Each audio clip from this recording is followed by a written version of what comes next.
प्रार्थी ने आकर के रिपोर्ट लिखाया था कि खड़गपुर से उसको डिजिटल अरेस्ट किया गया है। अकाउंट से 49 लाख रुपए की ठगी की गई थी। उस अकाउंट का डिटेल में लगभग 3 करोड़ 8 लाख रुपए की ठगी भी की गई है और उसके मोबाइल कॉन्टैक्ट डिटेल आए उनके लोकेशन के आधार पर औरंगाबाद जा करके हमारी टीम ने उसको गिरफ्तार किया है। ये अपने अकाउंट को 20% कमीशन पर एक थर्ड पार्टी को दिया हुआ था। कभी डिजिटल अरेस्टिंग की बात आती है, सामने वाला उसको डिजिटल अरेस्ट हो गया इस तरह की अगर बात करता है तो उसको ये जवाब देना चाहिए कि हमारा जो नियरेस्ट थाना है, जिस थाना क्षेत्र में आप निवास करते हैं, उस थाना के पुलिस के साथ आप आ जाइए, मैं कार्रवाई के लिए तैयार हूँ। इस मामले में भिलाई पुलिस को एक बड़ी सफलता मिली है। 14 दिन पहले भिलाई नगर थाने में मामला दर्ज हुआ था और इसमें पहली कड़ी के रूप में जो अकाउंट होल्डर है उसे पुलिस ने गिरफ्तार किया है और भिलाई लेकर के आए हैं।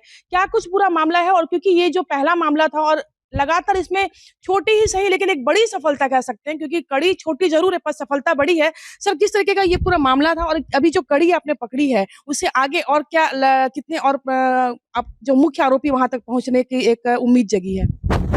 प्रार्थी ने आकर के रिपोर्ट लिखाया था कि खड़गपुर से उसको डिजिटल अरेस्ट किया गया है वीडियो कॉल के माध्यम से, ईडी का भय दिखा करके, और उसके पैसे का वेरिफिकेशन किया जाना है। उसके अकाउंट में जितने भी रुपए हैं वो आरबीआई के अकाउंट में कर दे, ऐसा उसको भय दिखा करके भिलाई ला करके अकाउंट से 49 लाख रुपए की ठगी की गई थी।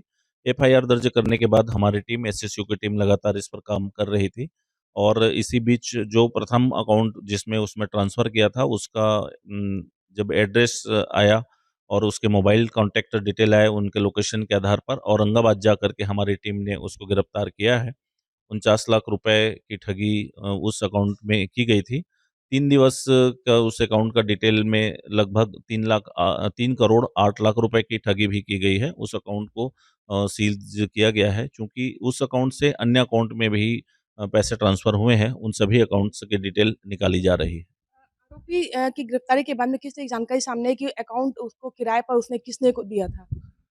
शुरू में ये लगा कि ये मुख्य आरोपी है, बट उसको पूछताछ के बाद ये स्पष्ट हो पाया कि ये अपने अकाउंट को 20% कमीशन पर एक थर्ड पार्टी को दिया हुआ था, जिसके संपर्क में ये कंटिन्यू था और सारे अपने अकाउंट चलाने की ज़िम्मेवारी थर्ड पार्टी को दिया हुआ था। वो पुणे में थे, पुणे से ये संचालित कर रहे थे। क्या उम्मीद है कि अब इस मामले में और कितनी कड़ी सामने आ जाएगी?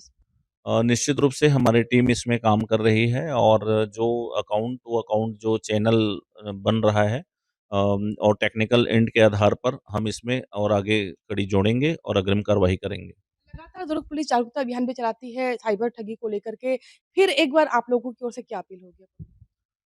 ये अपील है पब्लिक के लिए आपके माध्यम से कि डिजिटल अरेस्ट जैसा कोई प्रावधान नहीं होता, ना ही कोई प्रक्रिया होती है। पुलिस फिजिकली आपको जाके नोटिस सर्व करती है और फिजिकली अरेस्ट करती है। तो डिजिटल अरेस्ट जैसा कोई प्रावधान ही नहीं है, कोई वर्ड ही नहीं है, ना ही कोई इस प्रकार की प्रक्रिया होती है। तो लोग सावधान रहें, किसी के बहकावे में, झांसे में, दबाव में, भय में ना आएँ।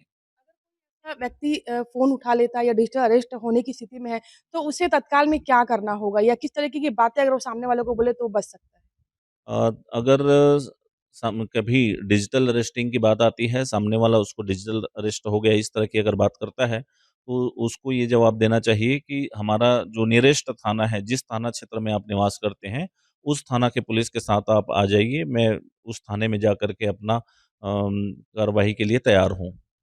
बिल्कुल, जिस तरीके से डिजिटल अरेस्टिंग की जो घटनाएँ हैं लगातार बढ़ रही है देश भर में और हमारे शहर में भी वो मामला सामने आया, और लेकिन कहीं न कहीं जागरूकता ही बचाव है इस पूरी कार्रवाई में। तो दुर्ग पुलिस की अपील के साथ-साथ आईबीसी 24 की भी अपील है कि डिजिटल अरेस्ट जैसा कोई प्रावधान नहीं होता। अगर ऐसा कुछ होता है तो आप अपने नज़दीकी पुलिस स्टेशन से संपर्क कर सकते हैं। कोमल धनेसर, आईबीसी 24 भिलाई।